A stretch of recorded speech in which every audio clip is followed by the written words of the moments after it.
Right, and it is 6 o'clock on the button. I will call the meeting to order tonight. Our first order is to pledge allegiance to the flag. I've got to find oh, there's the flag. It's behind Megan. If you will stand. I pledge allegiance to the flag of the United States of America and to the republic for which it stands, one nation under God, indivisible, with liberty and justice for all. Okay.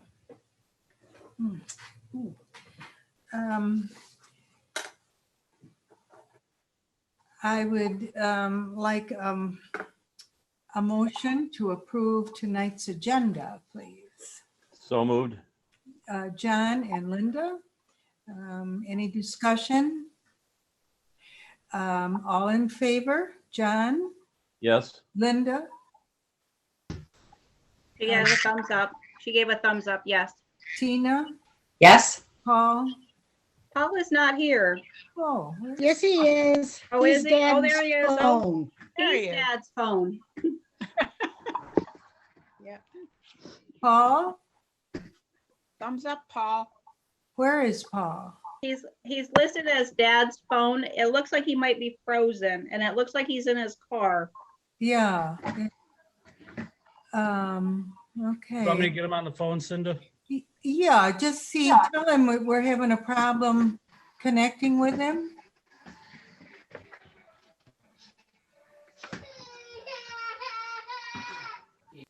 There's somebody with some discussion.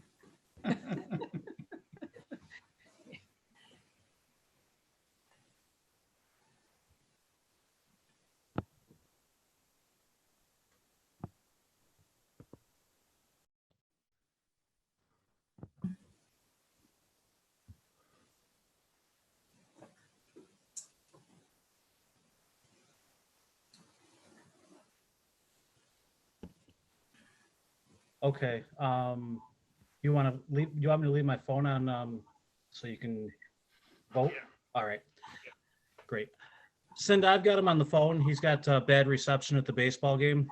Okay, So I'm going to put my phone next to the microphone on the computer and he can, okay, if you're okay with that. I'm fine with it. We did that with Izetta one night too, remember? Yep. Yeah. We're in the middle of a vote for approving the agenda, and it's your turn. Do you approve the agenda? I approve. Thank you. Jason, Yes. Izetta? Yes, and myself, yes. The motion is carried. The first order of business this evening is the budget hearing. And I believe, Bob, you have a presentation? Yes. There's Bob. Good. And before you begin, because it's a hearing, this is when the board listens to the public. Tina, would you like to explain how the public can voice their opinions or ask questions before Bob begins? If you would like to ask a question, just say my name and I will find you, or raise your hand and then we will address you. I should be able to find you. Okay, and we will wait with questions and comments until Bob is finished. So write your notes to yourself if there's something you wanted to inquire about. Bob, the hearing is yours. Okay, is my screen sharing right now? Yeah. Yes, it is. Excellent, great.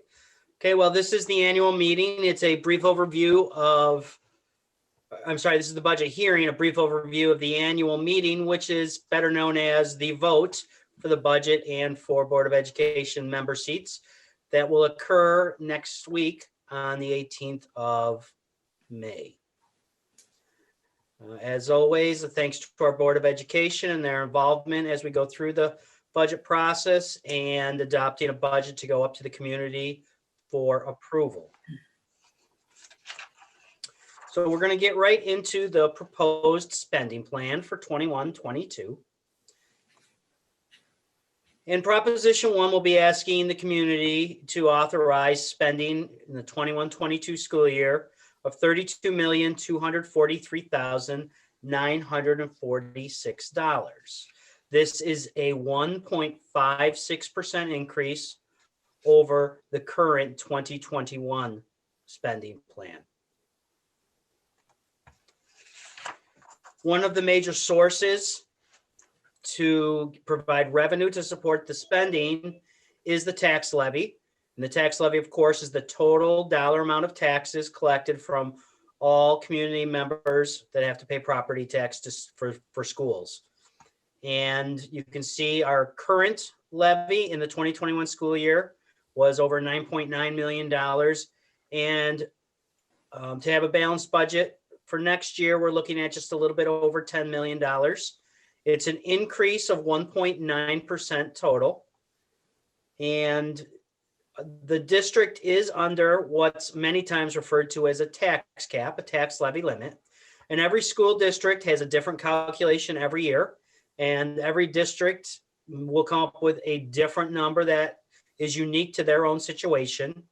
And our current tax cap this year would have been an increase of 3.71%.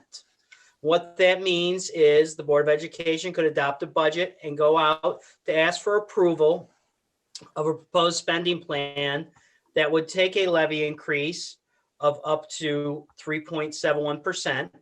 And it would just be a normal vote where one person more than 50% would have to approve it in order for it to pass. If the district wanted to go out and ask for an increase that was greater than that 3.71%, they would need what's called a supermajority, and that would mean 60% of the votes would have to be positive. The district is not proposing going over that limit or anywhere near it. We feel that an increase of 1.9% on the total tax collection can balance the budget. A little bit of history for the past 8 years since we have had the tax levy limit or tax cap in place. It began with the 2013-14 budget. And in that year, our tax levy limit was 5.02%. And you can see most years it's been right around upper 3% to 4%.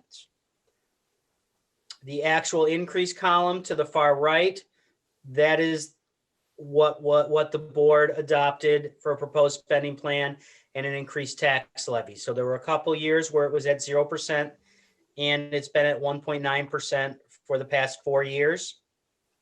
As you can see, none of those are anywhere near close to what the tax cap is for the school district. Different from the tax levy is the tax rate. And the tax rate has to do with how that big levy number is split up. Everybody who pays school taxes, it's based on their assessment, and they pay a certain number of dollars per $1,000 that they're assessed. Going back to 2006, 2007, the beginning of this table here, every $1,000 of assessment, a taxpayer paid $18.69. Since then, it has gone down, and it's gone up and down a little bit over the years. But this last year, for the 2021 taxes that were collected last September and October, per $1,000 of assessment, a taxpayer would pay $14.66. This is the second lowest rate in the county. And we would anticipate that with the levy going up 1.9%, we still would be well under $15 per $1,000.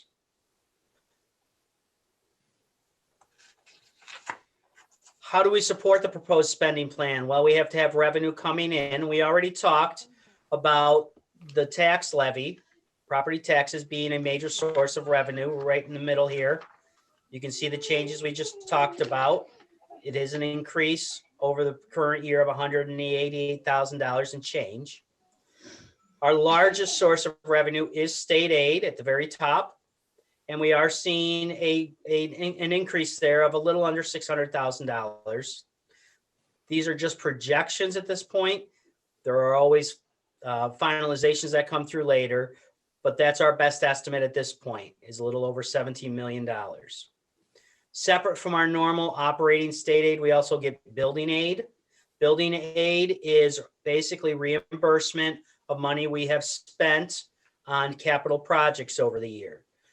When we do capital projects, the state reimburses us back, but the aid comes over 15 years.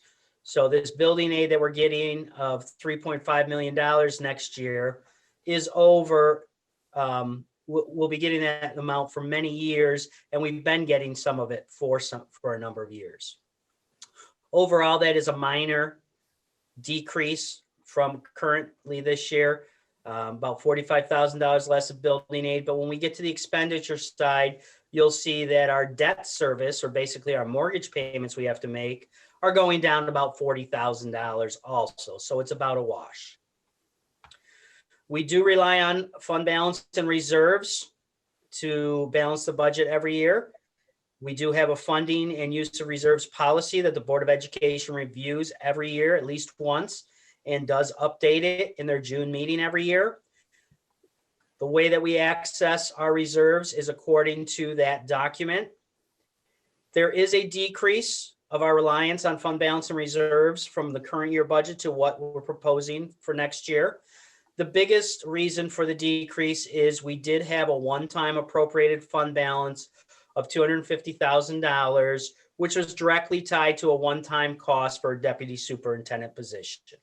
Not having that for an expenditure next year, we did not need to appropriate that fund balance. And most of the reserves every year we rely on to about the same level. We have about $45,000 that we take out every year for a course of 5 years out of the debt service fund. That's specifically money that was obtained from the sale of Florentine Hendrick. And we use that to offset lost aid that we have from selling the building. We also every year do hit our retirement reserve account for about $400,000. That's the same in our proposed spending plan as it was for the current year. Same with our EBLAR, about $20,000 a year for employee benefits and accrued liability.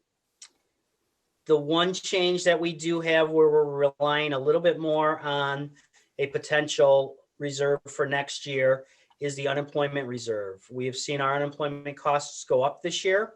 So we in turn are budgeting a little bit more expenditure for that area next year, which means we will access the reserve to a deeper level if we come in with those higher expenses. If the expenses aren't high, we won't have to take the full amount out of the reserve. The very bottom category, other revenues. Our biggest pieces here is we do get refunds from BOCES on services we subscribed to in the prior year. When they go through and they balance their books at the end, excess money that they have does get returned to the districts. So we do get some money there. We also receive some Medicaid reimbursement for Medicaid eligible children. And we do get maybe about $40,000 or $50,000 from the county for providing transportation for preschool special education students. As you can see at the very bottom, the revenue is up by $494,000. Oops. And as we go forward to the next slide, this is the expenditure side. You'll see the same numbers at the bottom. Whatever happens to one side of the budget, you have to have it balanced on the other side. So if we have an increase in expenditures, we need an increase of revenues to support that. This is just a general breakdown of different categories in the budget and comparing the current operating budget to the proposed spending plan. General support, some of the major categories that are in there are the costs for the Board of Education, most of district office, BOCES administrative costs, legal costs. About half of that $3.9 million is specifically for facilities. And when I say facilities, that's all of our workers associated in the facilities department, as well as all the supplies, materials, contracts that we need to keep things in place. Instructional program is the largest part of our budget by far, and that's pretty self-explanatory. That's basically everything we have to invest for direct teaching of students in special education and general education settings. And athletics also fall into that area. Transportation is the cost associated with busing students to school. So that's bus drivers, mechanics, fuel, supplies that we need for inspections, anything associated with the bus garage, that all falls in that category. Community services. This is mostly made up of expenditures associated with the driving range, with a lot of our aquatics programs in the pool, our fitness center operations that are open to the community, as well as a portion of the school resource officers are in this area. And we are looking for next year to have 3 school resource officers, 1 for each building. Employee benefits, those are things like the Social Security, Medicare that we must pay on employees, providing healthcare, dental coverage, workers' compensation, unemployment, all those things that are associated with all of our employees, including retirements to the state retirement systems. And that naturally does have a small increase every year. As payroll goes up, those are going to go up. And the contribution rates the state's requiring have gone up slightly. Debt service, as you've heard me say before, is basically it's our mortgage payments. When we have done improvements on our buildings in the form of capital projects, we issue financing, usually in the form of a bond, to pay the costs. And then we pay that back generally over 15 years with the state building aid that we talked about earlier coming in to offset that. So as I mentioned before, our building aid is down about $45,000. And as you can see here, our debt service is down just over $40,000. Last of all, interfund transfers. This is where we take money from the general operating fund and need to assign some funds into some other areas. One of the things we do is that we do have to cover a portion of summer school special education. So we have to transfer money into our special aid fund to cover that to the tune of about $87,000. We do transfer some money into the cafeteria fund. Currently, we receive some aid by having a school lunch manager through BOCES. And we always get aid in the following year. So next year we will be getting aid from our current school lunch manager position through BOCES. When that aid comes in, we do transfer that over the cafeteria fund because that's where the expenses were paid from initially. And last of all, $100,000 in interfund transfers gets transferred to the capital fund to cover a capital outlay project. We'll talk a little bit about that more in a couple slides. The state does ask that we also present the budget in 3 different components. So there's an administrative component, a program component, and a capital component. The administration component you can see is just over $4 million. And this is the breakdown of some of the categories we just talked about within the administrative component. So the general support, again, that's going to be Board of Education, most of district office, legal costs, insurance, BOCES administrative costs, property taxes. Believe it or not, we have to pay property taxes, usually like when there's water projects and things like that. So that's all budgeted in that area. Instruction, even though this is part of the administrative component, there are some pieces directly related to instruction, such as curriculum development, staff development that we do with the instructional staff. Those types of things are in there. Number of services through BOCES. And the employee benefits are just simply all those benefits that we talked about before, healthcare, retirement, et cetera, for the specific employees that are in these areas. Overall, this is down, the percentage is down from where it was last year.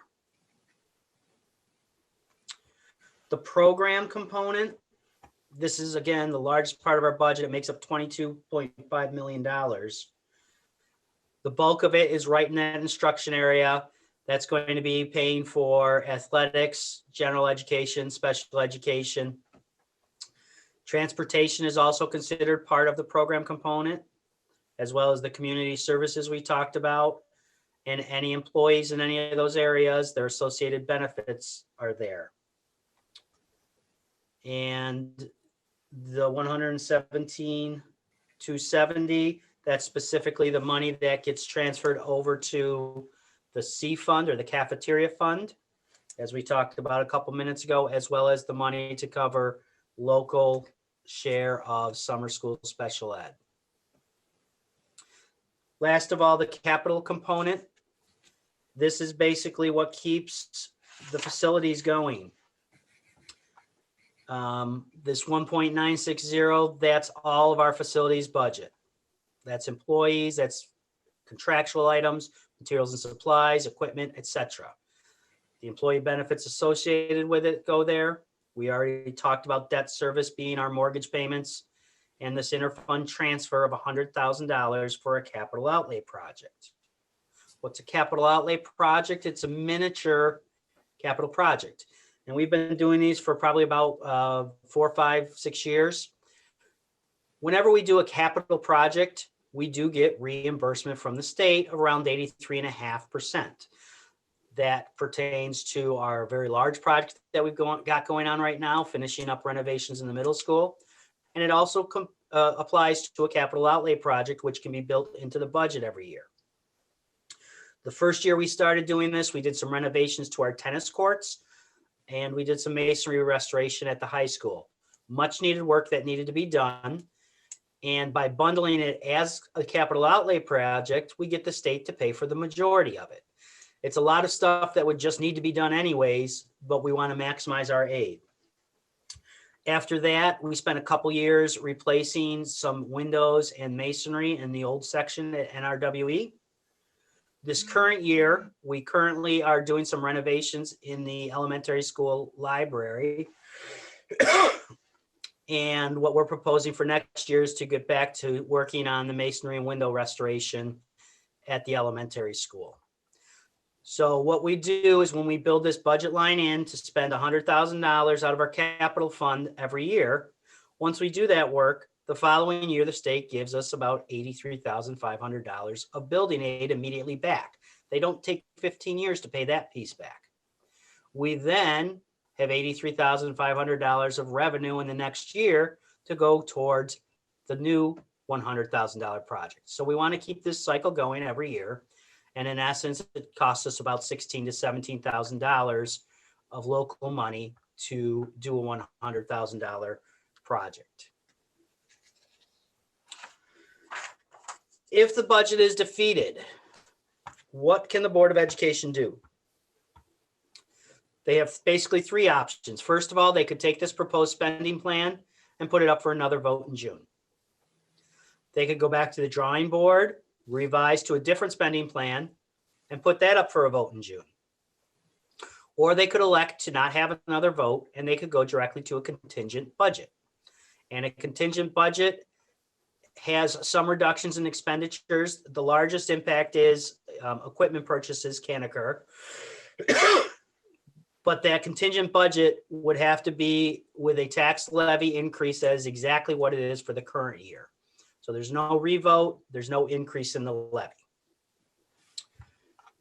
If they chose to put up another vote in June and that were defeated, then the board would be forced to go to that contingent budget we just talked about. And specifically, we would be cutting about $470,000 out of the current proposed budget, and there would be 0 increase in the levy. The second proposition that voters will see on the ballot are for purchasing 6 school buses. We are on a 5-year replacement with our school buses. They're under great warranty, and we're able to turn them over every 5 years and get a very good value of trade. So to purchase these 6 school buses, our cost after trade-ins is just over $480,000. The state does aid us back approximately 87.1% of this over 5 years. So our net cost for these 6 buses ends up being just a little bit over $10,000 per bus, which we put in service for 5 years. So it's about $2,000 per year per bus. What we're asking the community to do is to authorize us to make that purchase and to specifically fund that purchase by taking that $480,032.94 out of our current bus reserve. We currently have about 1.46 million in the bus reserve. After this expenditure, we would be down a little bit under $1 million. And we still have authorization from the community to fund another $1.5 million in the future. And we fund that every year by taking that aid that on the previous slide, this $418,000, they'll pay us over 5 years. Every year when that comes in, the board does a resolution to put that money back into a reserve. So it's there to take out and pay the full amount of our bus purchases without having to take something out of the general fund. Just a summary, the first proposition that the community will see is the proposed spending plan of just over $32.2 million. Then they will see proposition 2, which asks for authority to purchase the buses and to take the money out of the bus reserve funds to pay for it. And the third proposition really doesn't have anything to do with the school district. It's for the Wolcott Public and Rose Free libraries. They just don't have the resources to be able to conduct a vote and levy taxes. So under New York state law, they can put this on our ballot. So what they are asking is that the total library tax that is collected by the school, and the school doesn't keep it, we simply collect it and turn it over to the libraries. But they would like to increase that total amount by $15,000 to a total sum of $188,100, which means currently this year, the amount levied was $173,100. And they are just asking to increase that, a $10,000 increase to the Rose Library and a $5,000 increase to the Wolcott. And it shows the breakdown there of how much goes to each.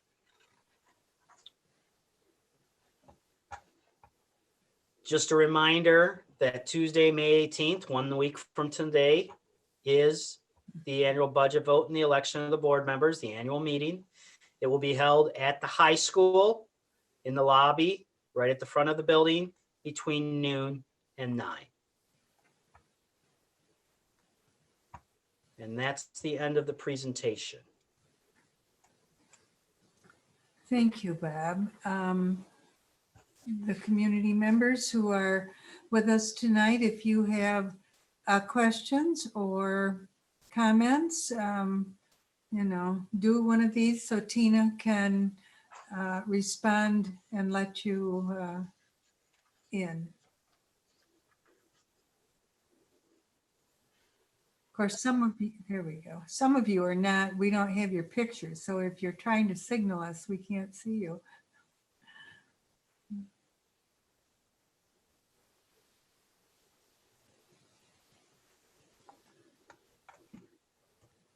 I am not seeing any questions. Am I missing anyone?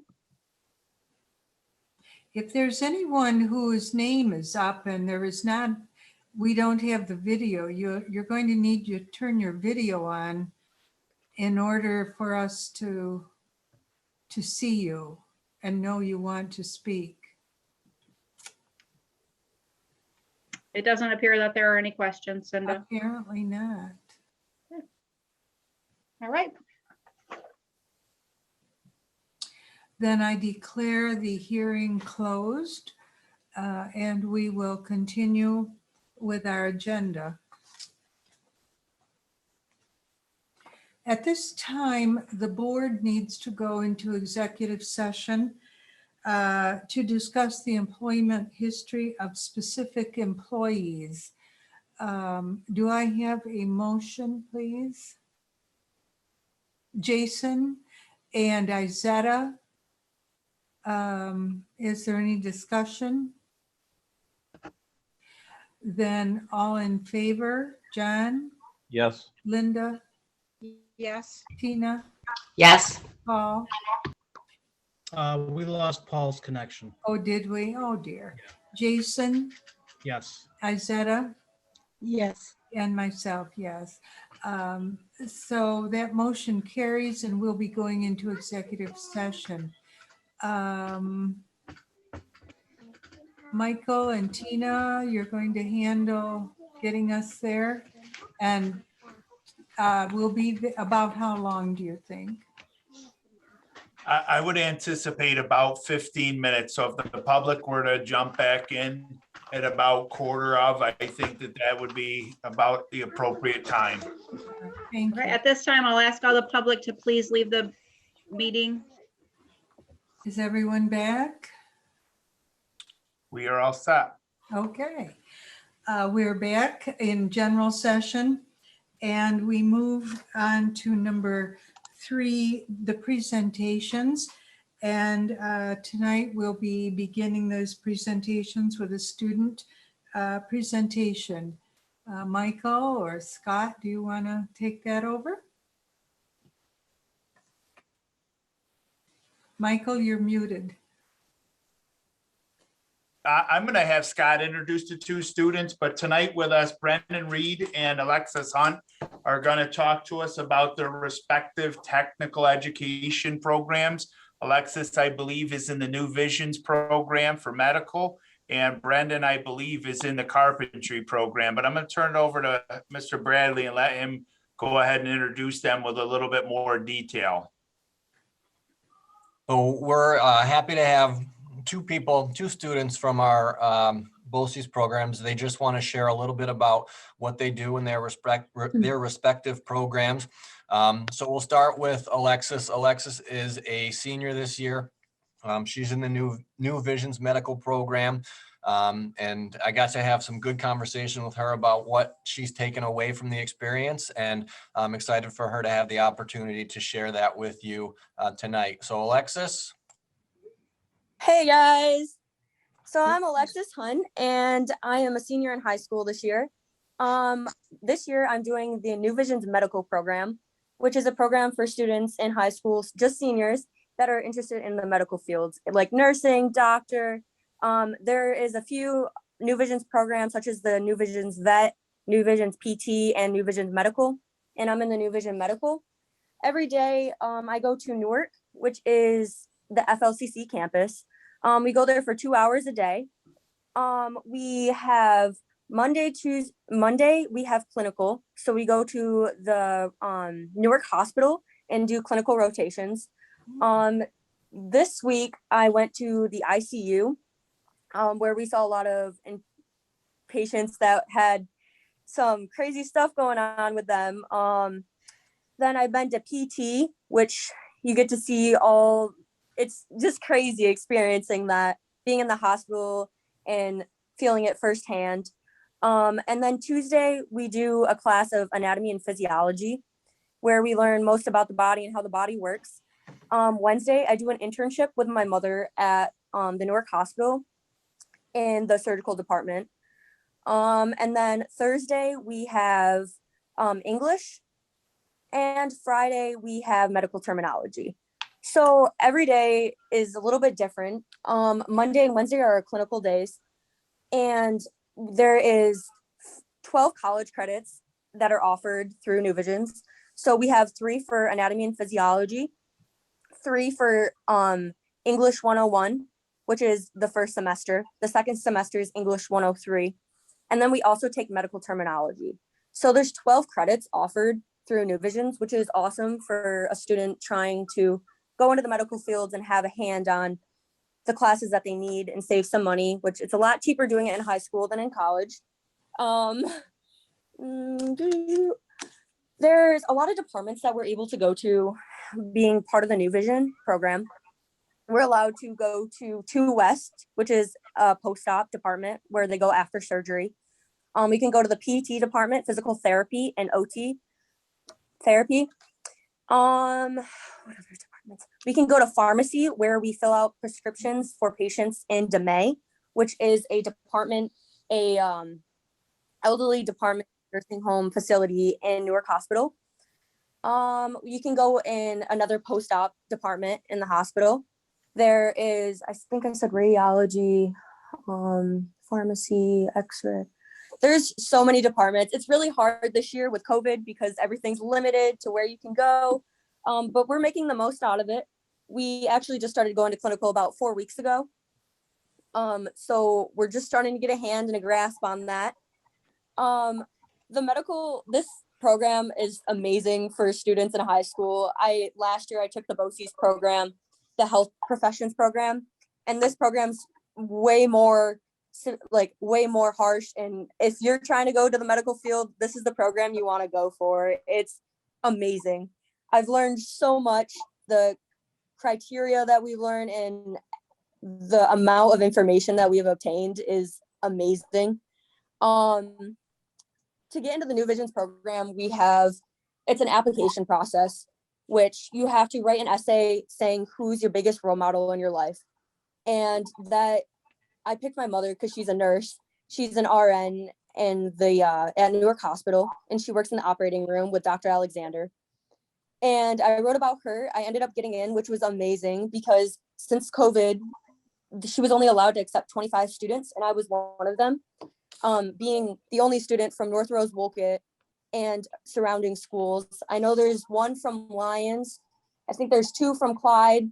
There's none from Red Creek. So there's only about 5 of us from this side of the Wayne County. So that was pretty exciting to hear that I got accepted to the program. And then the last thing I really want to say is ever since I was younger, I wanted to be a cardiothoracic surgeon. That was my thing since I've been like 6 years old. I wanted to be a surgeon. And this program and last year's, the health professions program, really veered me off because that's what I thought I wanted. But after experiencing the hospital setting and what it felt like being in the hospital, I decided that wasn't for me, which saved me a lot of money, a lot of time, 12 years of college, $1 million pretty much. So I'm thinking instead of going there, I'm going to go to MCC for entrepreneurship. And I'm hoping to open my own businesses after that. Oh, sorry, I lost you guys there. I will.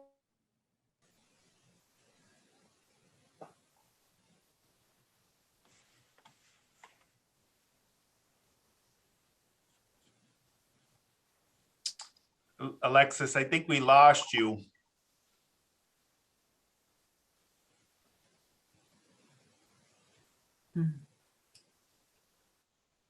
I think did we lose her? We did.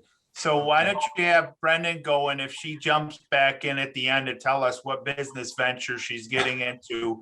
I think her presentation, and I'm certain that Brendan's will also highlight the benefits of that practical on-the-job experience that we hope for from our technical centers and our trades programs. I mean, I think that mentioned that she talked about how it's changed her life for the positive and saved her an abundance of money is a very good representation of what the technical programs offer our students. So Brendan Reed has joined us tonight as well. Brendan is a junior. He's in the carpentry program, and they have an absolute awesome project going on currently that he will share a little bit more information about with you. So Brendan, if you want to go ahead.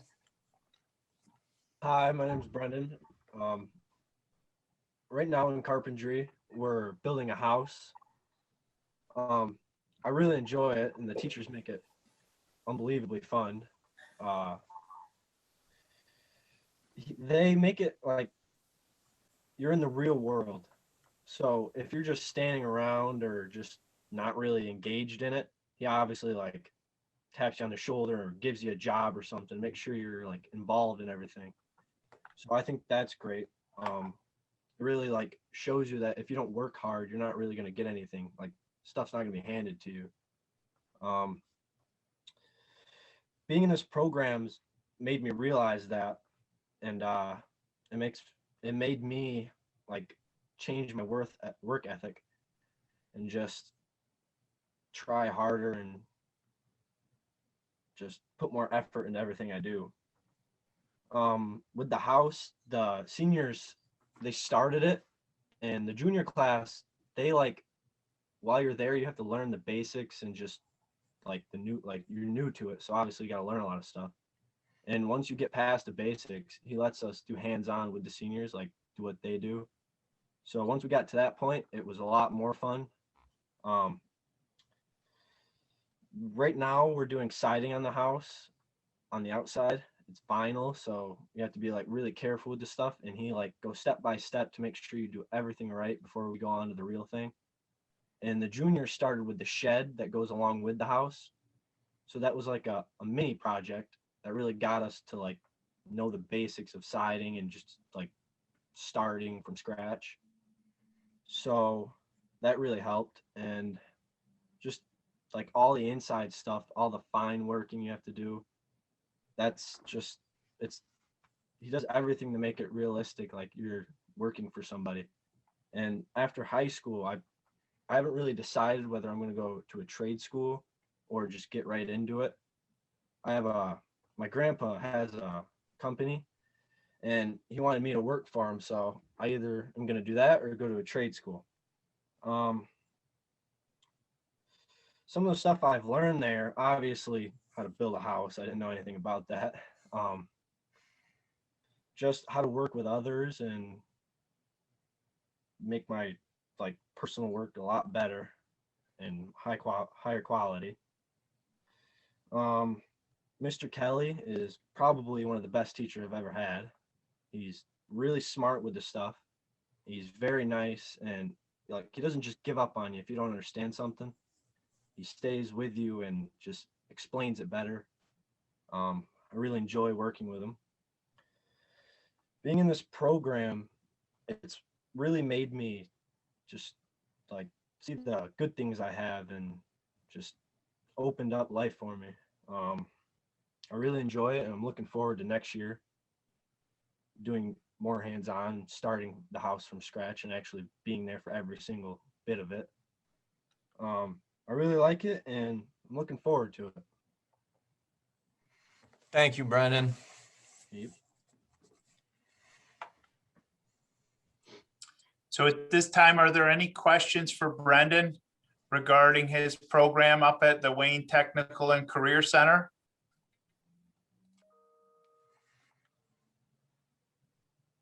Mr. Sloan? You're on mute. Sorry about that. Do you find it easier, Brendan, after you get back from BOCES the next day at school, or following during the same day, that you can incorporate things that you've learned into your classes at the high school, like mathematics and maybe some science? Are you able to put a little spin on it from what you're learning over there in the trade area? Yes, and I don't really have a math class in regular school because I take math at BOCES, like it's Okay. in my program. But science, we do like a class every 2 weeks, like basics on like how airflow is in the house and stuff and heat and all that. So that really helps me in class when we do stuff about that. Cool. Well, keep up the good work. Thank you.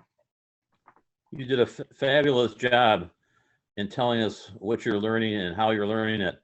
I could tell your enthusiasm, and it's a great thing to hear it. Good work. Thank you. One of the things we hear so much from employers is the work ethic that kids don't seem to have today.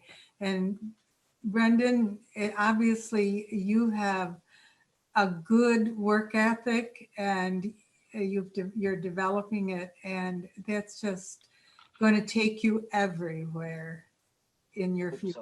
so. Well done. Thank you. a comment that I wanted to make. I noticed that when you talked about what you're doing, you talk about how much pleasure it gives you, and to be able to work at something that gives you pleasure is a great thing. The other piece that I'd just like to point out is that Brendan and his classmates and the seniors, the legacy that they're gonna have, because that home's going to be positioned in Wayne County.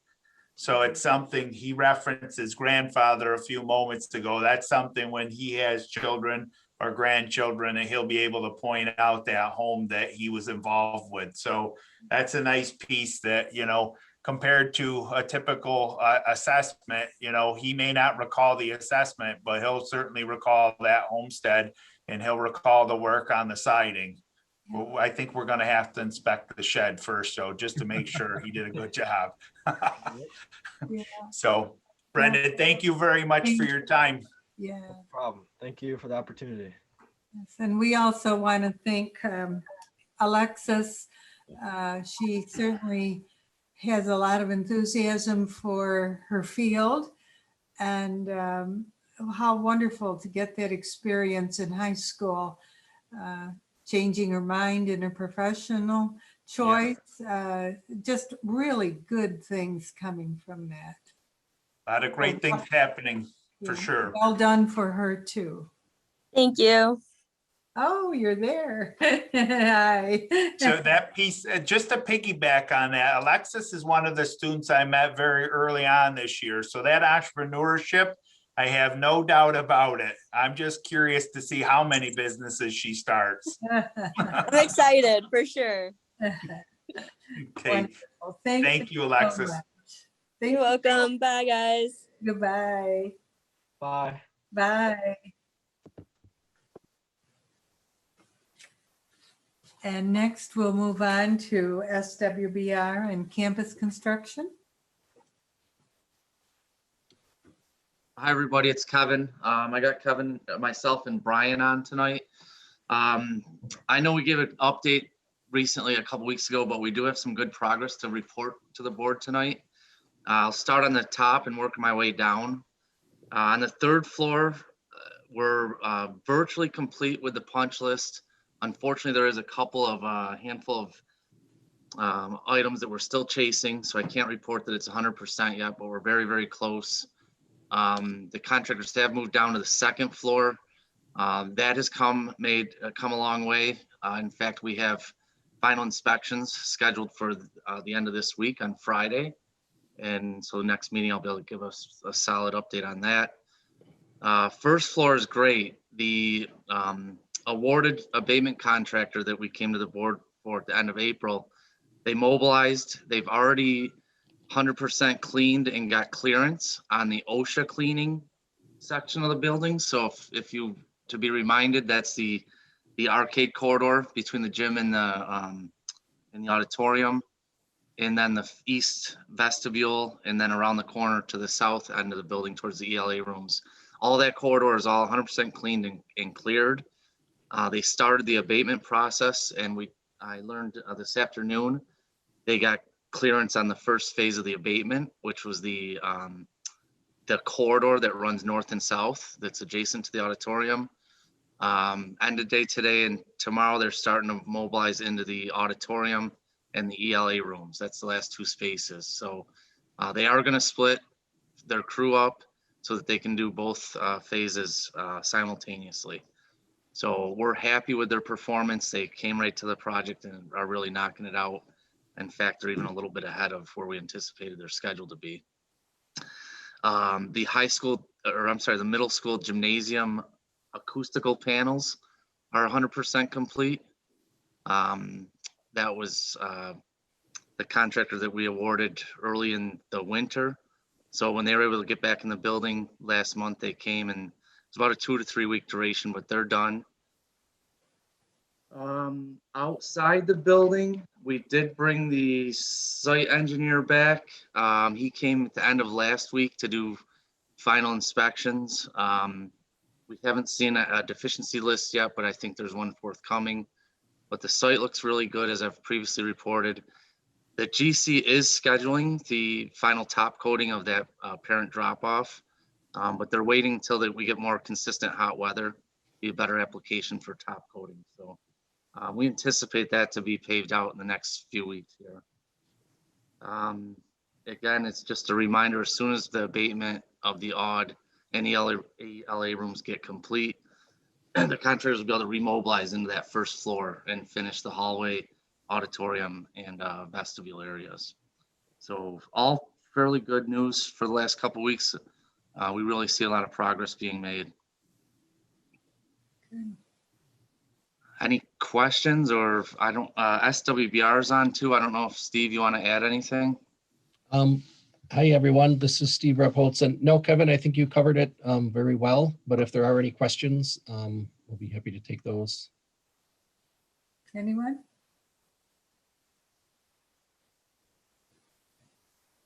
Well, I guess you've covered it very well. Thank you.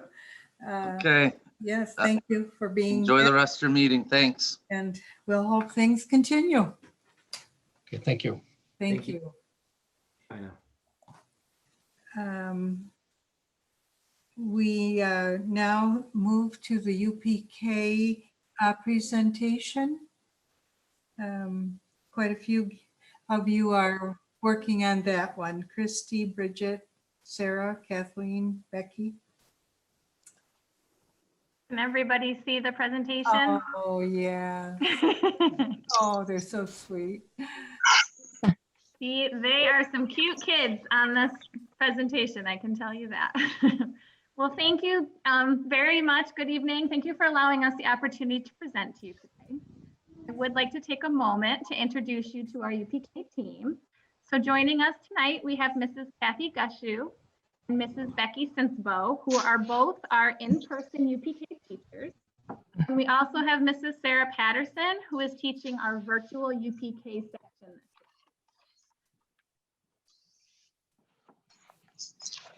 This year has been an exciting time to be a part of the UPK team.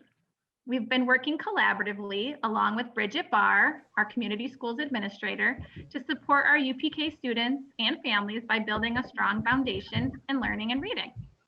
One of the instructional shifts we made this year was by adopting four new curriculums to support this work. The UPK team has been working collaboratively with Sarah and administration to implement Foundations, Haggerty, Collaborative Classroom, as well as math expression. The team has shown dedication and a commitment to our school community, taking this work on while teaching during a pandemic with shortened time and days each week. Each member of the team will be sharing a deeper look at each of these components, as well as what successes they are seeing in our UPK students. Hello, Board of Ed. I'm Becky Sinsabo. Can you hear me okay? Or am I echoing? Nope, you're good. Okay, thank you. I'm Becky Sinsabo, one of the UPK teachers. I'm going to speak about the Foundations program we started using this year in UPK. Foundations provides research-based materials and strategies essential to teaching reading and handwriting. This program makes learning letter recognition, letter sounds, and writing letters fun while we lay the foundation to lifelong literacy. The first half of the school year, we teach the children letter sound association in alphabetical order. Each day we follow a repetitive and structured routine. Whole group instruction is taught for about 15 minutes, and then we transition to small groups for about 10 to 15 minutes. The pictures shared here show Mrs. Gushu teaching whole group instruction in the upper left photo.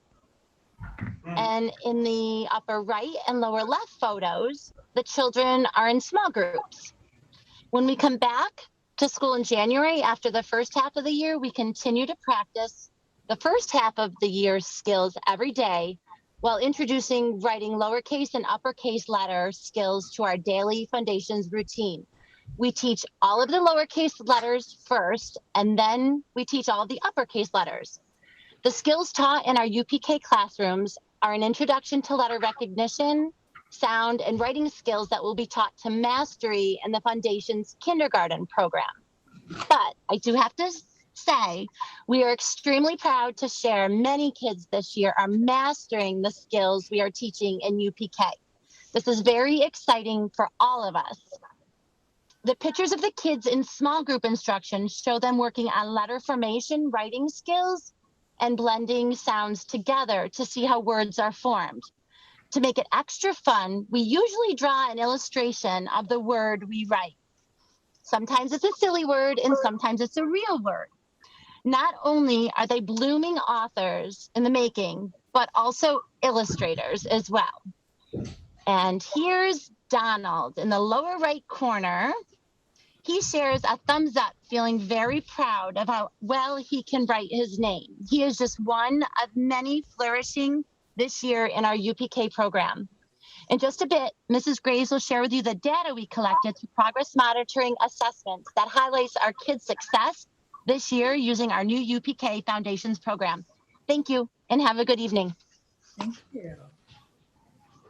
Hi, I'm Kathleen Gushew, another UPK teacher, and I'm going to share with you about the Haggerty program that we are using this year every day.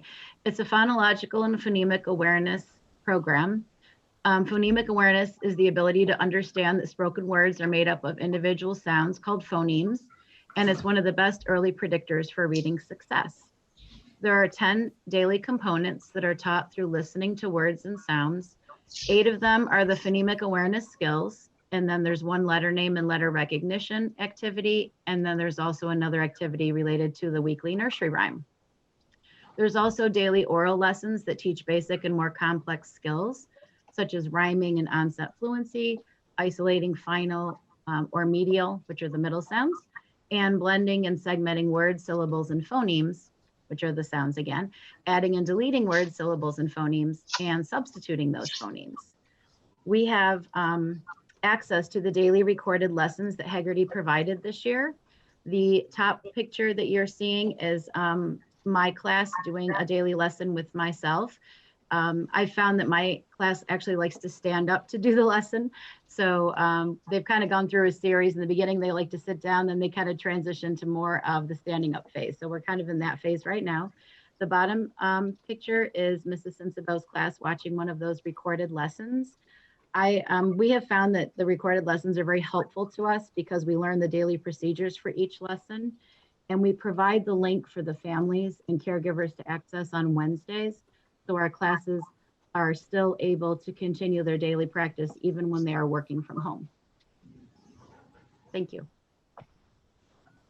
Hi, I'm Sarah Patterson. This year I'm teaching virtual UPK, and I wanted to talk a little bit about using Collaborative Classroom in the UPK rooms. Collaborative Classroom has been so successful in K through 4 that we wanted to introduce some of the components into the UPK curriculum. And this year we're working on building a community of learners. So we're incorporating the use of cooperative structures and daily reflections on students' social interactions. The students participate in daily interactive read alouds and writing activities that allow them to explore books and writing in a variety of ways.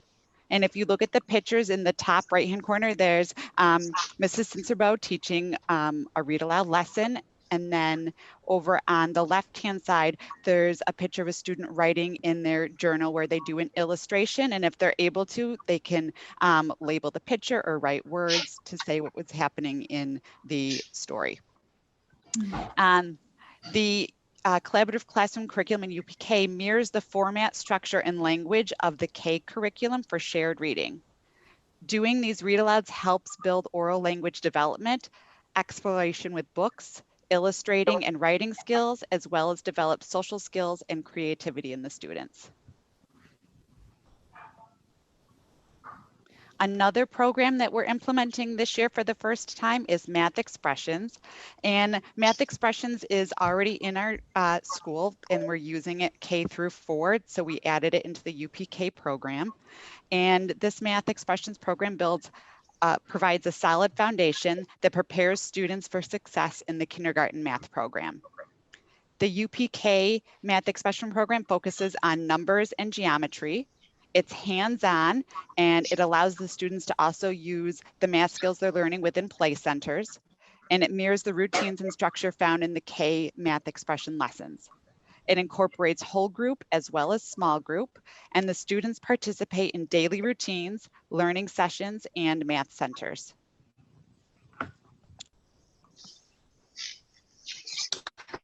For the past several months, the teachers and TAs on the UPK team, under the guidance of Sarah Patterson, have met to prioritize the next generation UPK learning standards, update the report card, and develop progress monitoring assessments. On the slide, if you look at each section, you can see the report card that the team has created. And if you look at it, you can see that we've focused not only on several areas of ELA, reading, writing, and math, but we've also looked at the standards that support social and emotional learning, behavior, and physical development.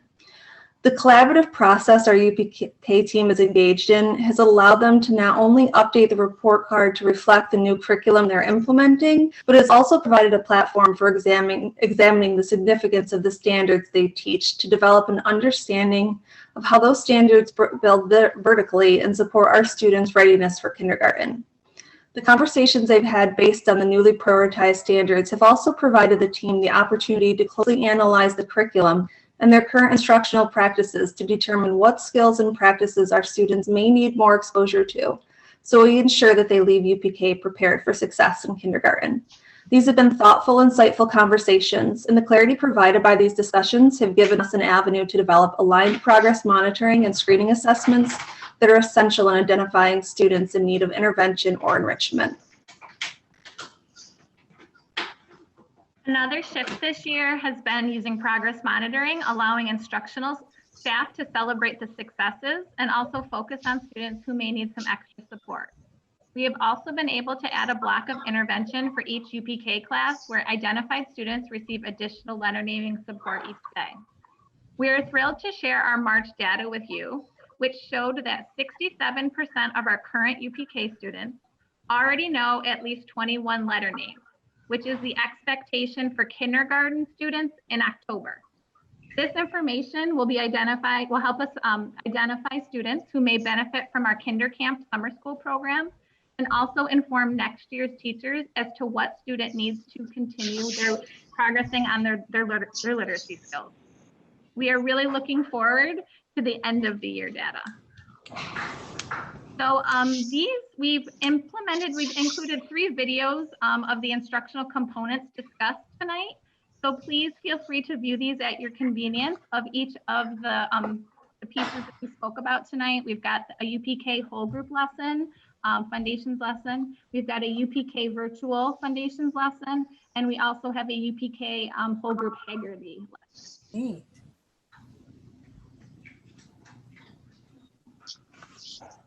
So thank you very much for your time. And we just definitely wanted to just say thank you to both district administration as well as the Board of Education for your continued support with our UPK students in this programming. Are there any questions? I don't have a question, but I want to say I'm very impressed. You've done outstanding with this preschool work. Yeah, they're doing the work that we often hoped for in kindergarten. Very much so. And sometimes how about the work they were doing when they came to first grade, when I was a first grade teacher. So, so yes, they're making good progress. Very I liked all the research you're doing into what programs to use, and the presentation was great. Thank you. Yes. Thank you. I want to comment on the thoroughness. It just covers all the areas that are so critical to reading progress and success in school. It's great to see. Thank you. Are there any other questions for the team? You know, I think that the work that they're doing along with their teacher assistants is clearly paying off. You know, we said at the beginning of this school year that our goal is to have our kindergartners reading by December.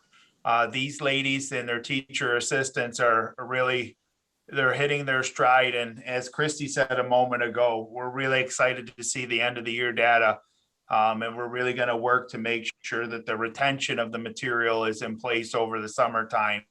With kindergarten screening and everything else coming up, well, we're really excited about the foundation that this team at pre-K has laid. So the future is definitely bright, and the work that they continue to do on a daily basis is just phenomenal.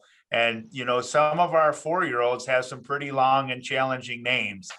I had a chance to see that yesterday in full action, and God bless them. Their perseverance is right up there with their resiliency. So kudos to these ladies and their teacher assistants, and thank you. Thank you. Great. That's wonderful. I'm really delighted to see that. That's great. All right. So Cinda, one change that we have to make also is Mr. Blankenberg has a presentation for the board. He's got his stuff ready to go. So if you don't mind, Mark, do you have the ability to share your screen and put that up there? So we're gonna just go right into his. Sure. Thank you.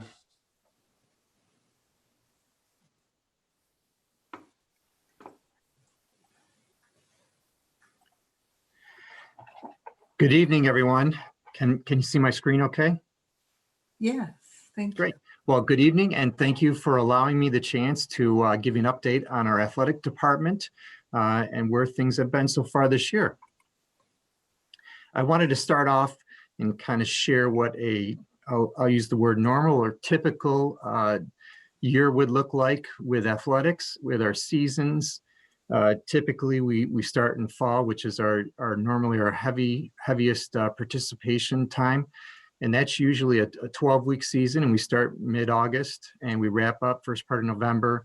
Winters are our longest season. That's usually early November to mid-February, and then into our spring season, which typically is another 12-week season. So this year with COVID and some of the restrictions, and actually a lot of concern about if we were even going to have sports, somehow we've taken a full years of stuff and really crammed it in.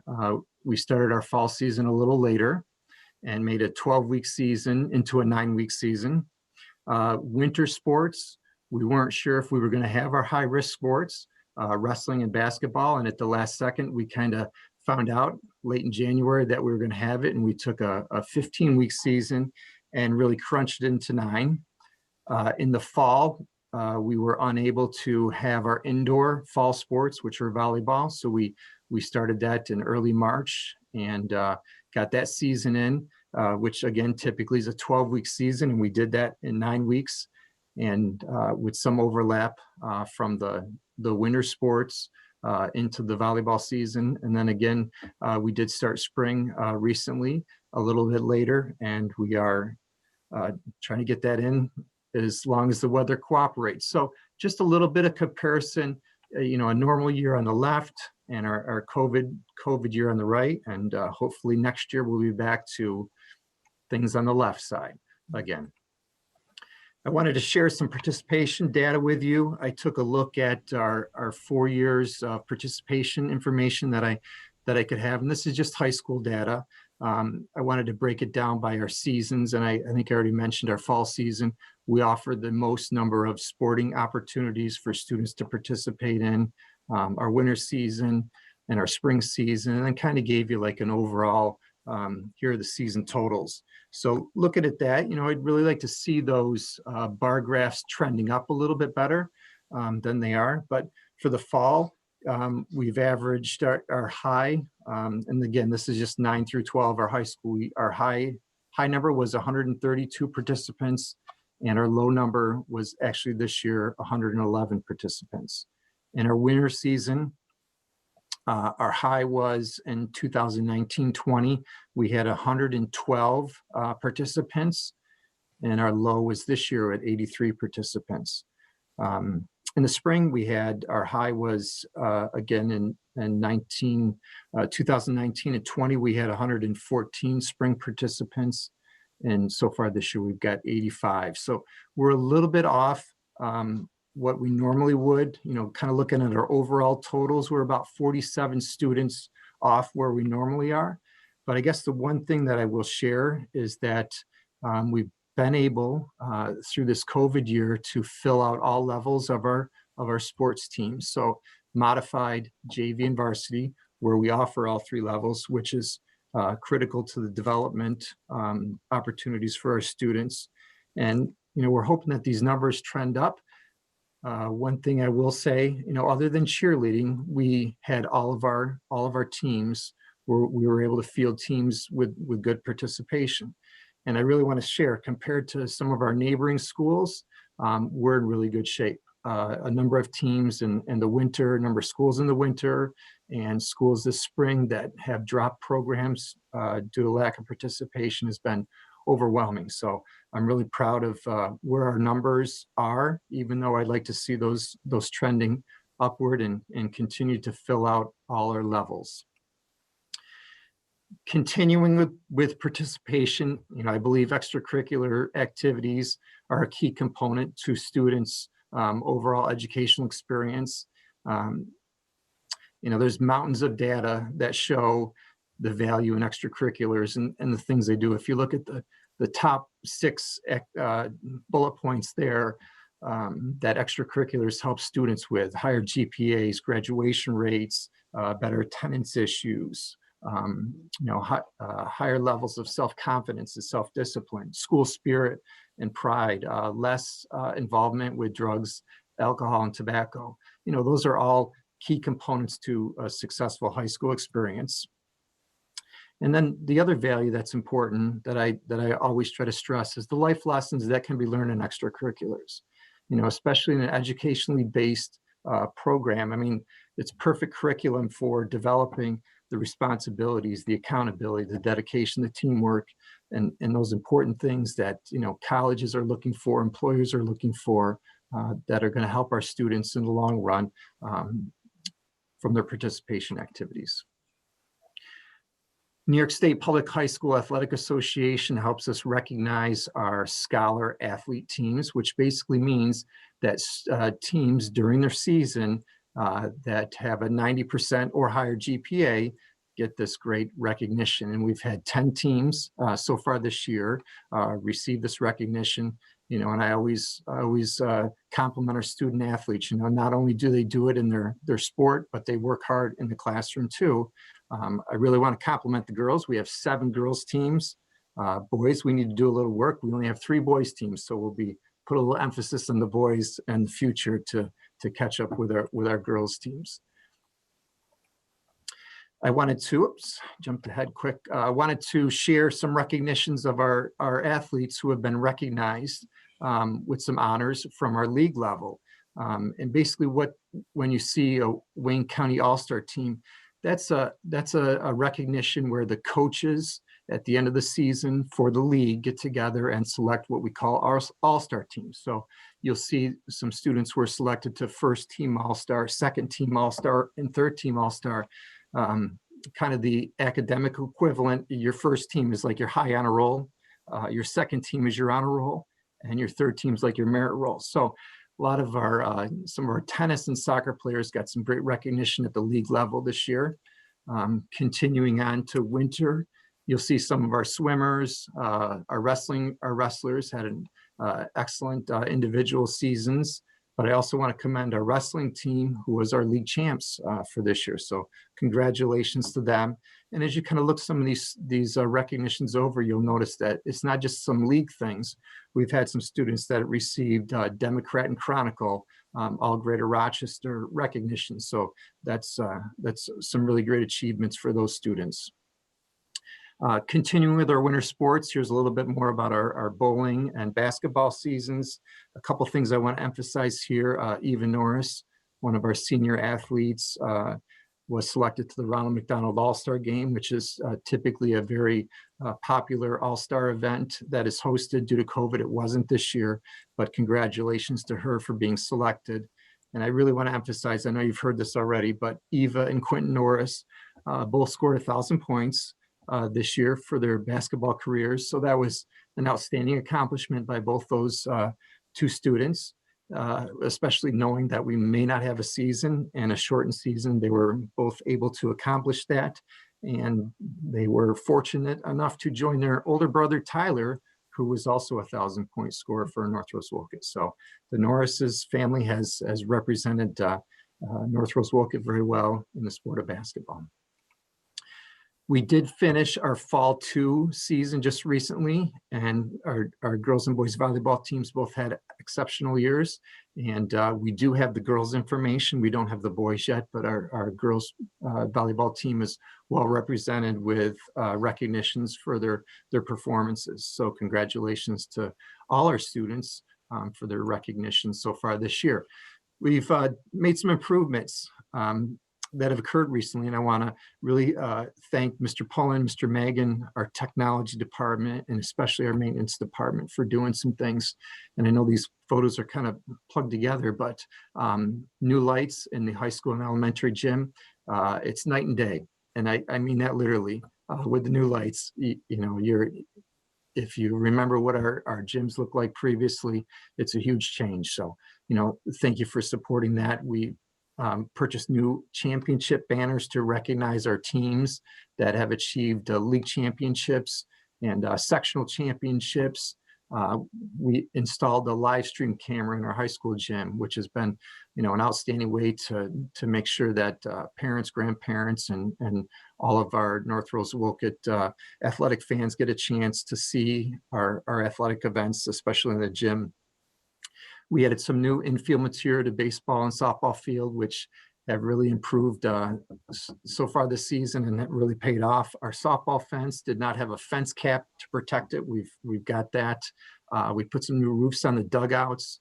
I would really want to thank the baseball coaches. They organized a day to paint the dugouts. Our baseball dugouts were in dire need of some paint. The coaches organized that, and want to thank the baseball players and parents for spending the day painting their dugouts, and they really look improved. And I also want to give a quick shout out to Mr. Lapp's got a group of students that he supervises and monitors. They actually have helped our maintenance folks out on the fields, trying to prep them for baseball season. What did we learn from the pandemic? Again, participation, very, very, very valuable for our students, and also the parents and grandparents to see their grandchildren and children participating in athletics.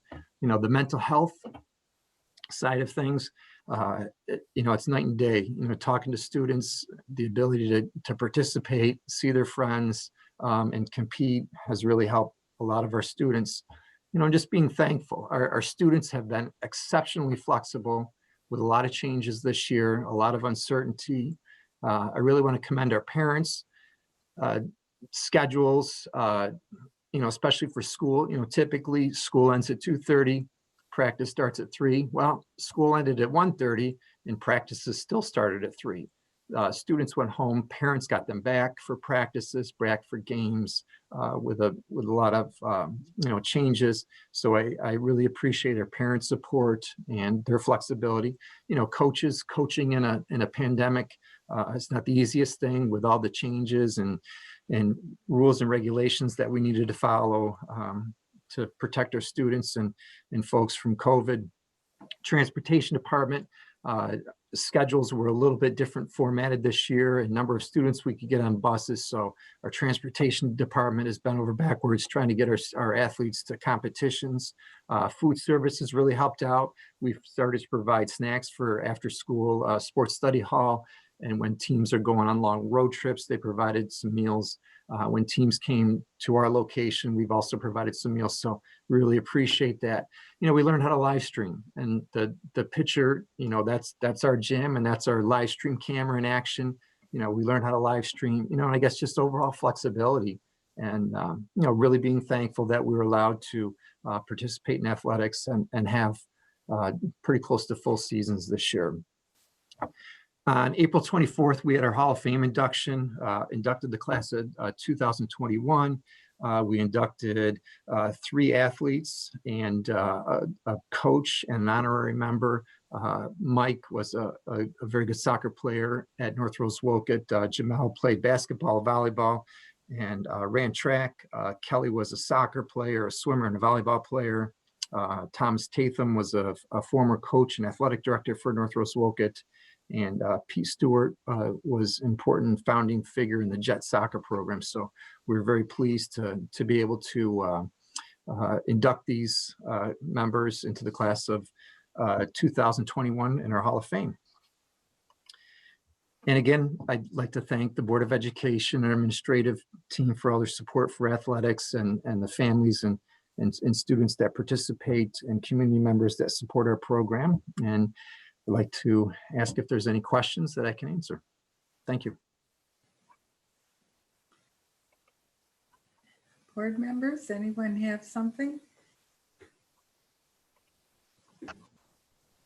It shows so much, Mark, how important our sports are in the development of our kids, and doing a great job keeping it all together. And during COVID, this has been a strange, difficult year for everyone. So Mr. Blankenberg? well done. Yeah. I think we're going to look back at some of these pictures, and they'll be in your books in 20, 30 years from now, and say, my gosh, they had to wear a mask and play basketball and wrestle and volley. And we're going to shake our heads, and these kids had real guts, real intestinal fortitude to play and participate. Yeah. And the coaches, I tip my hats to both of those, all those people, and as well as the officials. Mhm. Is there a Yeah, designation? thank you for mentioning the officials. I forgot to mention those. You know, it's hard enough to, to work in a mask, but try to run up and down a court and blow a whistle with a mask on. Yeah. So, Jason? Is there a designation on the schedules for which ones are live streamed? I always seem to miss it. And I'm not saying that you guys do anything wrong. I just don't know where to look for it. So if you could point me in the right direction, that'd be great. sure. So on our schedule, there is a small like camera icon that's listed under the event. If you just click on that, it'll take you right to live stream. We are not doing any live stream outside the spring, just because of some of the challenges with technology to do some of those things. But some of the bigger track meets for our track teams, they're going to try to live stream some of those things. In the fall, I guess one of the things I'll say is we're going to continue to try to live stream a lot of the events we have in the past. So in the fall, we live stream soccer. We will continue to live stream all of our events in the gym: wrestling, basketball, volleyball, for sure. Awesome. Thank you. Yeah. Great. Cinda, thank you for letting me make that adjustment. I want to bring the board, bring the administrators all to the board in a timely fashion. And I wanted to combine that. I know Mark was listed under reports, but I want to dismiss the building administrators now and let them get on with their evening. They've had quite a long day. So I want to thank you for that adjustment and thank them for being here, and just ask that Bob and Megan stay on, and then anybody else that I've already spoken to offline to stay on. But thank you for all of them. Have a great night to the administrative team. Thank you. Bye. All right. Do we move next to Megan with the Yes. Yep. strategic action plan?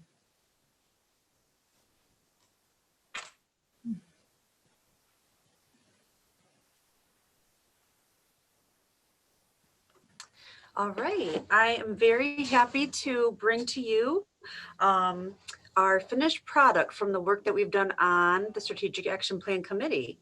So we have had 4 meetings over the past few months with the committee.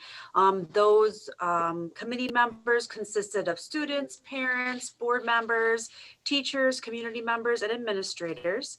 And we first started out by sending out a survey to everybody in the district to really get some results about what everybody was feeling as far as our mission, as far as what they wanted to see students graduate with from North Rose-Wolcott.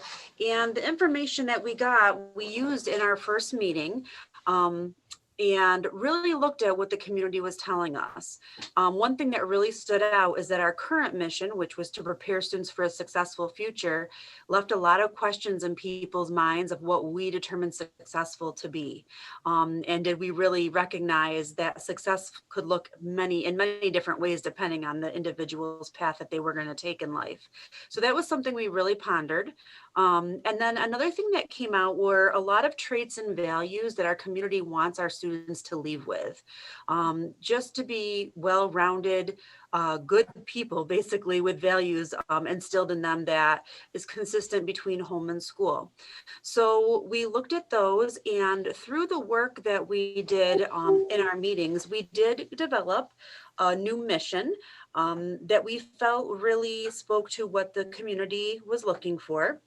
And that is at the top here. It is our mission that each student will leave the NRW family with pride and preparedness for their future path.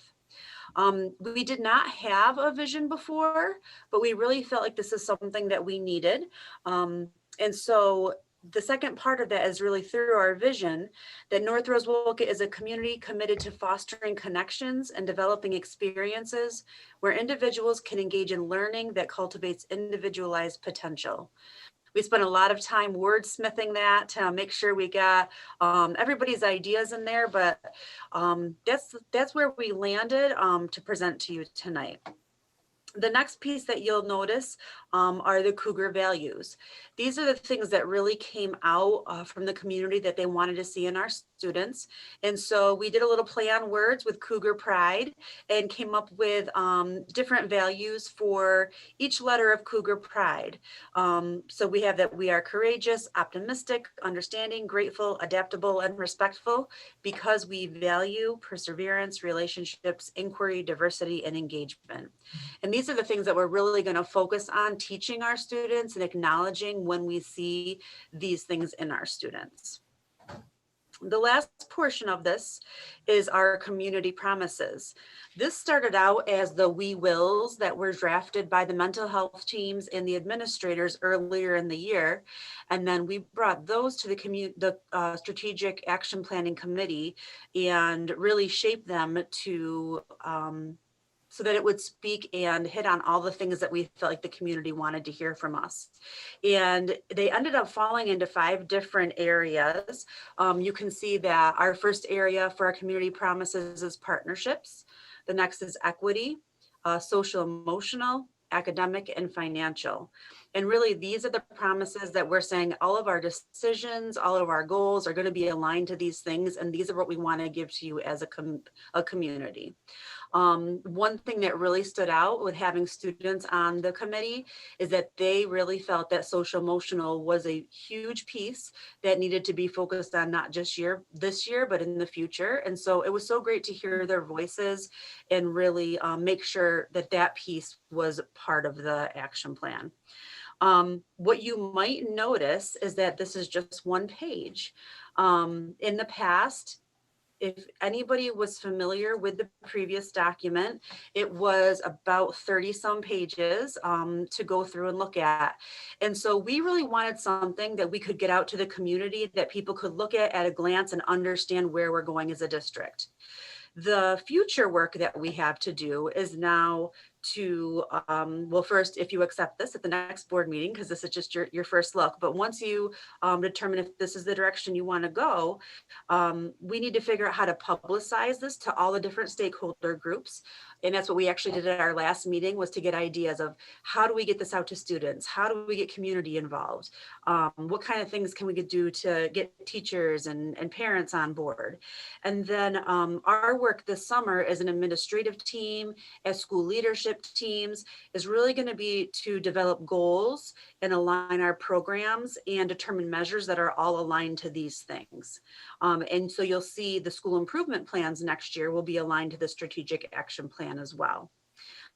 So I look forward to any questions or comments you have, and appreciate you taking the time to look this over. And we did have a couple board members. We were lucky enough to have them part of the committee. So if there's anything I missed, feel free to add any details in. Thank you. Hey, Megan, Yes. you had said that the next step was getting the community involved. And I think that you've done the most important part as a group. You guys have done the most important part, which is simplifying your mission. The easiest way to get people involved is to allow them to understand it easily. And 30 pages is tough for anyone to understand, but this gets to the point.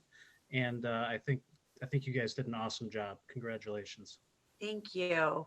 We were lucky to have Amanda Renko to kind of take all of our ideas and put it in a package that was easy to look at and understand. So we were really lucky to have her work with us on this to package it. So it's kind of a nice, neat one pager. I'd like to make a comment as a board member that participated in some of the meetings. And I have to say the commitment of all folks involved, whether they were community members, teachers, or students, and the enthusiasm and the vision that they had was really impressive. It was really impressive.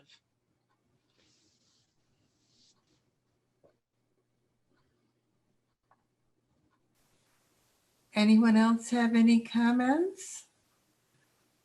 It looks great. And as you say, we'll be voting to approve this next meeting. Thank you. Great, great. Next is policy. We have some policies for a first read. John, you're the board chair of policy. Would you like to present these? Well, our committee met and we have, as you saw, 3 attached to the agenda. The first one is 7130, entitlement to attend, age and residency. And it's pretty much state regs and laws that are pertinent to schools. 5 to 21 years old without a high school diploma. They define what an emancipated minor is. They also talk about undocumented children in New York State. And I also talk about children of people who are in the reserves, such as they might be at Fort Drum. They do have rights to have an education. 7133 is students in temporary housing. That is a 13-page, very complicated document. And there are students that we have, and every district has, that are not in homes, shall we say, but are in hotels or I remember years ago we had one in a tent for quite a bit of the year. But we have to find out who they are and where they are, and we have to have a representative in the schools to make sure that they get proper education, medical care, food, and there's all sorts of definitions about receiving schools and the definition of what they should receive. There is a liaison in every building. The new thing in this policy is there's a liaison in every building that makes sure that these kids are taken care of. And then there's the 7134, it's special, education of students in foster care. So there is a common theme in these 3. Kids in foster care, it's a new policy. They have the right to a good education, and social services has moved them for whatever reason from their original homes to a foster placement in our district or somebody else's district. And they have the rights to a proper education as well. And there's all sorts of restrictions, not restrictions, but definitions of this one that don't pertain to North Rose-Wolcott, like it was talked about at our meeting. If you're on the border of Pennsylvania or Vermont or Ohio or something, there are special paragraphs defined for that. And also if you're in a bordering a state that has just one school district, which does happen. So those are the 3 basically that we went through, and we have one other one that has been sent back to council for some clarifications of some wording. Otherwise, we have 4 or 5 other ones to do at the next meeting we have, which will be determined later on. So in that, this is the first read. If there are any questions, you could forward them to me or give them now. And if we have questions, we'll make note of it and perhaps go back to a committee meeting and try to define them for the next meeting that we have to accept them or not accept them. Acceptance of a policy is by a majority vote. So any questions?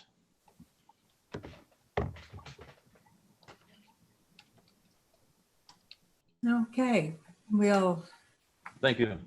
thank you, John. If you can take a look at those, and as John said, get your questions to John if you have any. We have at times had policies that they went over to, say, a third read until we were satisfied that we had it all clarified and understood, mostly with the legal ramifications. So policy is very important. Reports. I assume that under reports, Mark has done his. He has nothing more to add. Yep. Okay. Then we will move on to our board liaisons. Jason Izetta, the elementary school, do you have anything to report tonight? I do. I think Mr. Blankenberg did a great job setting me up when he explained the importance of live interaction. With UPK through 4 back to 4 days a week, that's pretty much the consensus of teachers and students. I think we did an awesome job when we were virtual, but nothing replaces live interaction with staff and students. We came off a week of teacher appreciation, and NRWE celebrated that for the entire week. And we wanted to make a point of what they call the Chalk the Walk. This was a celebration that parents and students, they went to the elementary school and decorated the sidewalks in their personal ways to say thank you to the staff, which was pretty nice to see. Our shout out for the week goes to our SRO, Christina Deniston. Our SROs kind of get forgot about sometimes, but they're there to keep our staff, students, and community safe, and it's nice to have them in there. Christina's been doing things like helping with the traffic during pickup and drop off, because I can tell you that can be trying at times with the number of vehicles that are parked out front at 10 minutes to 9 in the morning. So we really wanted to thank her for doing that and everything else that she does throughout the day. NRWE is a pretty positive place to visit. You need to get in there sometime and say hi. We're pretty lucky to have the staff and students and families that we do, because it really is about community, and that school shows it. Great, thank you. Tina, do you have anything to report from the middle school? Middle school teachers have just been working hard, adjusting, having students back full-time or like full-time.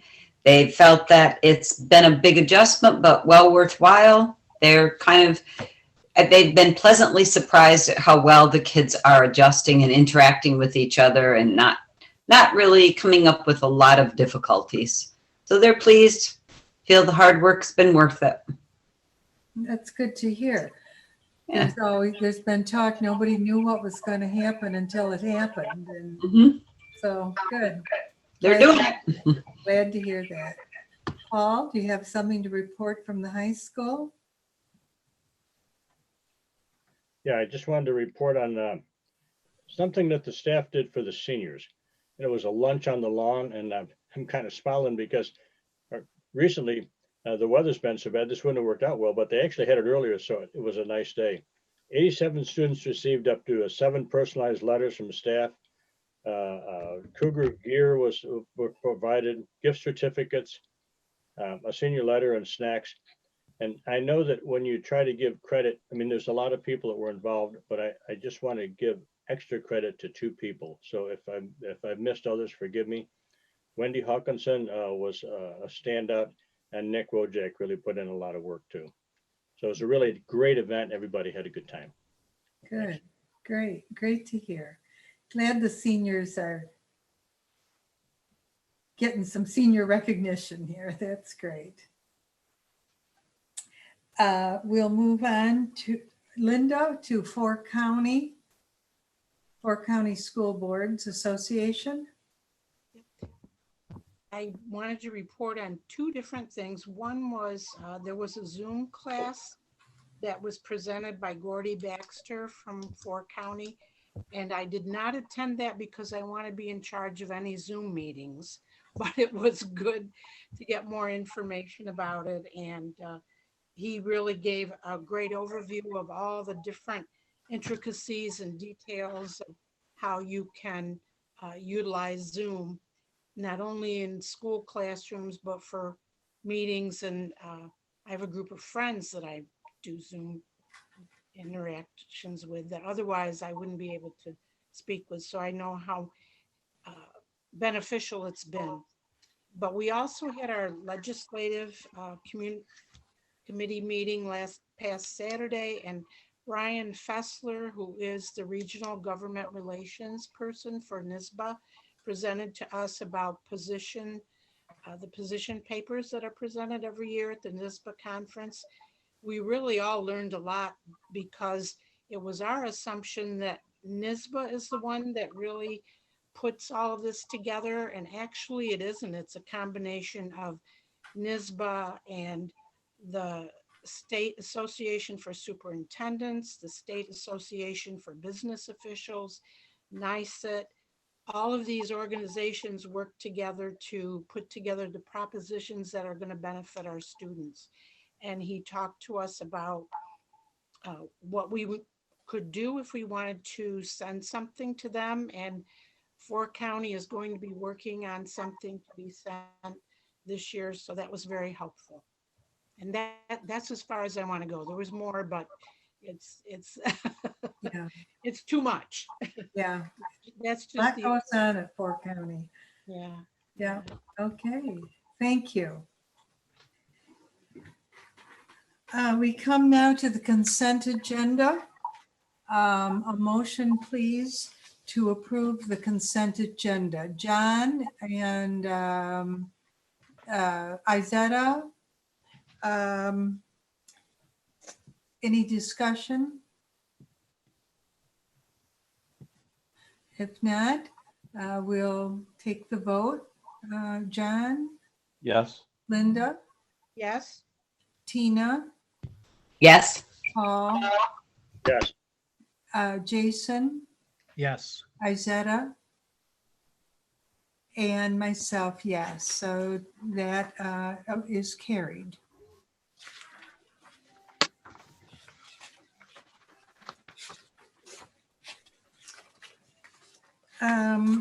At this time, we have some additions that we need to add to the agenda, and I need a motion to approve adding resolutions to the agenda. Jason and Tina? Okay. Any discussion? All right, all in favor, John, Yes. Linda, Yes. Tina, Yes. Paul, Yes. Jason, Yes. Izetta, and Yes. myself, yes. So these additions are now being added to the agenda.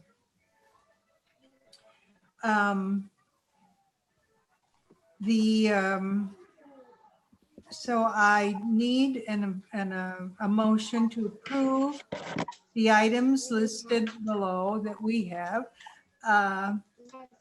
to add these to the agenda. They are a letter of resignation, Christy Graves, the appointment of an elementary school principal, Christy Graves, and summer school curriculum writing and professional development. A motion, please, to approve these resolutions. Paul and Linda. Is there any discussion? Not hearing any. We'll take the vote. John, Yes. Linda, Yes. Tina, Yes. Paul, Yes. Jason, Yes. Izetta, and myself, yes. Motion is approved. Before we move on, I'd like to skip any good news you have. Can you hold that? Because we're really running late and we have still a lot to do tonight. But I would like to ask our superintendent, Mr. Pullen, if he has any updates he'd like to share with us tonight.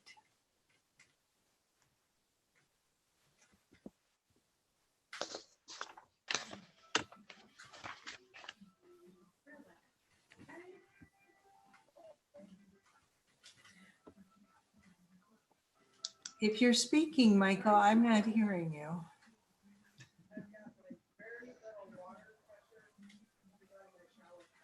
Not yet. I'm just Oh, trying to okay. pull up my screen. All right. Well, I didn't want to miss anything, you know.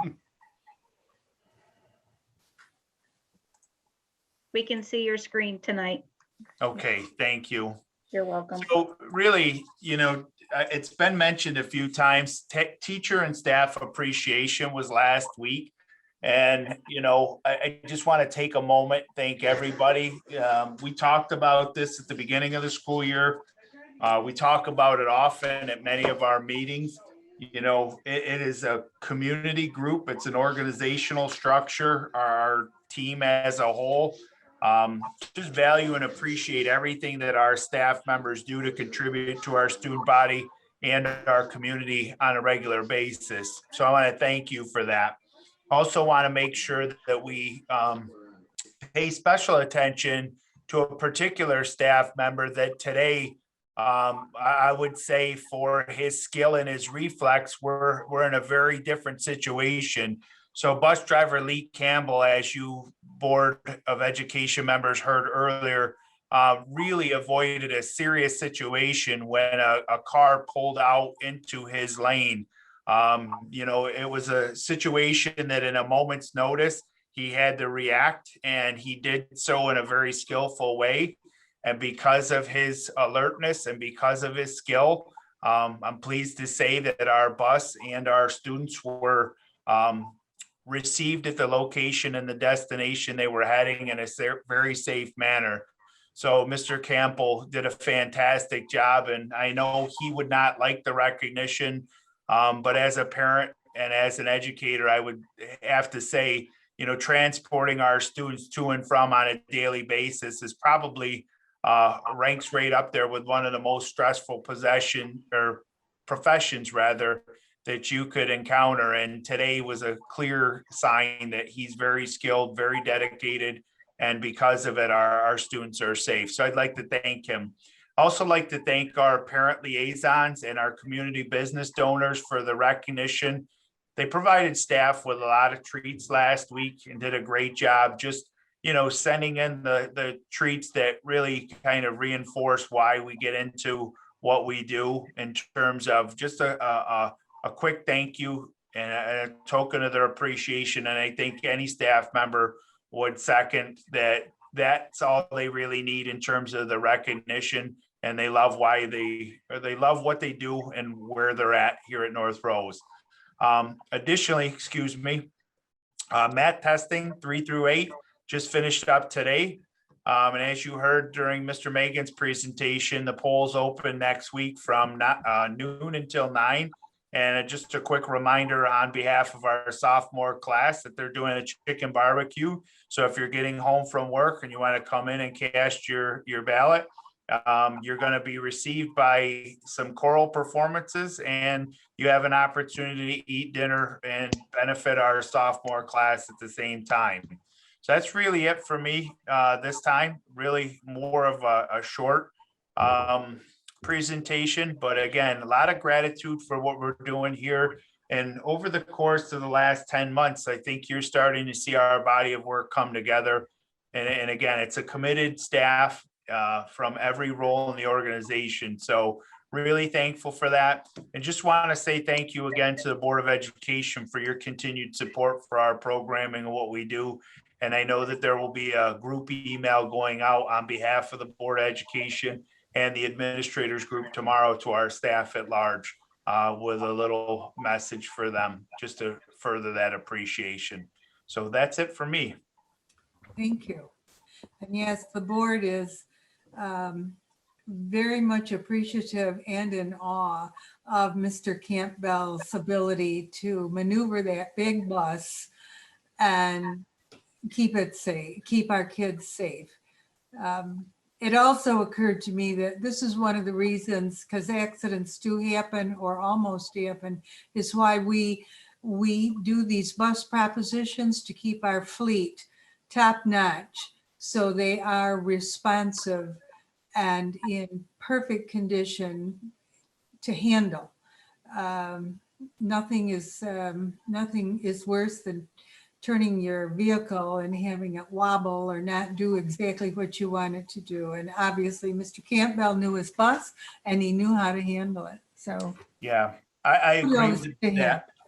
I agree with that. And last month you heard me say we just completed Operation Safe Stop with the Sheriff's Department and the state troopers. And, you know, if you saw the video today, you know, it just, like you said, it's a reinforcement why we put the bus proposition up, why Bob recommends that we turn our bus fleet over every 5 years, and, you know, the skill that the driver had. So thank you for that. I'm sure that goes a long way with Mr. Campbell and the transportation department as a whole. Yeah, absolutely. At this time, this completes the business part of our agenda. The board needs to go into executive session soon, or next. And we will, when we come back into session, we will not be doing any business. We will be adjourning. So for those of you who are sitting in, you will want to leave now as soon as we approve the motion. And you won't miss a thing other than a motion to adjourn. So at this time, I need a motion to go into executive session for the board to discuss the employment history of a specific employee. Tina. Motion, Tina and Jason. Any discussion? Then all in favor, John, Yes. Linda, Yes. Tina, Yes. Paul, Jason, Yes. Izetta, Yes. and myself, yes. Motion is carried. Good night to everyone else.